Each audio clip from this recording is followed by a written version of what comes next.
Gen friends, today is our seventh chapter of economics, that is employment. Let's start. Employment. What is employment? Employment क्या है? Employment is the state of having a job or being engaged in work where you provide service or labor in exchange for payment. In simple words, employment वो state है जहाँ पे आप कोई service provide करते हैं सेकंड पार्टी को और उसके एक्सचेंज में उसके बदले में आपको पेमेंट मिलती है. इसको ही हम बोलते हैं employment. In very simple words, people work to earn a living. Means कोई भी पर्सन किसी भी इकोनॉमिक एक्टिविटीज को करता है तो कुछ ना कुछ कमाने के लिए करता है, तो उसको एम्प्लॉयमेंट बोलते हैं. Workers and employment. Workers are people who are engaged in any economic activity.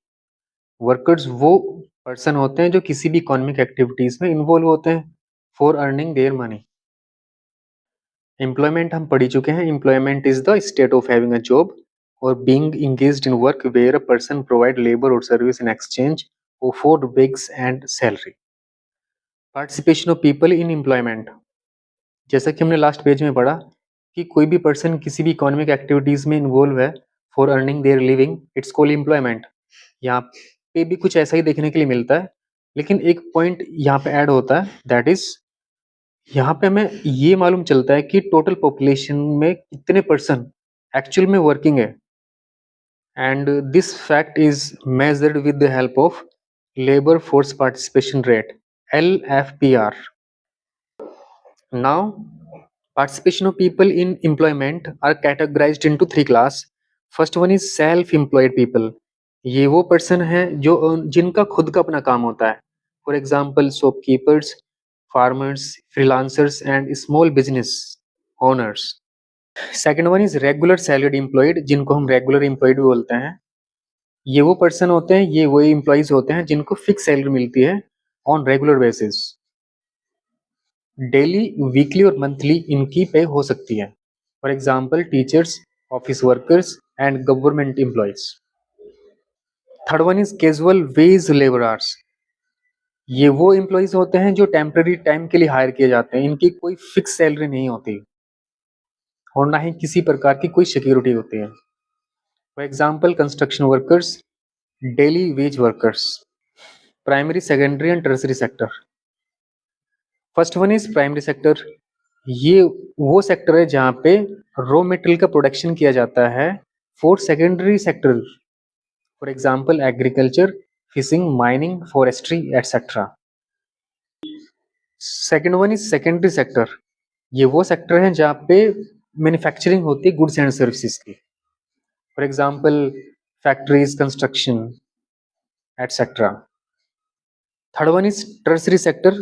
Basically sector में सर्विस प्रोवाइड की जाती है. For example banking, education, health care, transport and tourism etcetera. Now is growth of employment in India. Employment in India has increased over time, but not at the same rate as economic growth. This is called jobless growth. It means employment तो बढ़ रहा है, लेकिन जिस speed से हमारी economy grow कर रही है उस स्पीड से एम्प्लॉयमेंट नहीं बढ़ रहा है. ऐसी सिचुएशन को जॉबलेस ग्रोथ बोलते हैं.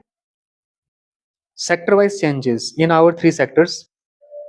पहले क्या होता था कि प्राइमरी सेक्टर यानी एग्रीकल्चर सेक्टर पे ही maximum population approximately 85% population agriculture sector पे डिपेंड किया करती थी, लेकिन ऐसा अब नहीं है.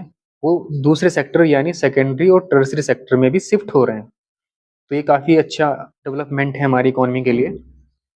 सेकेंडरी सेक्टर में भी एम्प्लॉयमेंट बढ़ रहा है, स्लोली बढ़ रहा है लेकिन बढ़ रहा है. And lastly tertiary sector.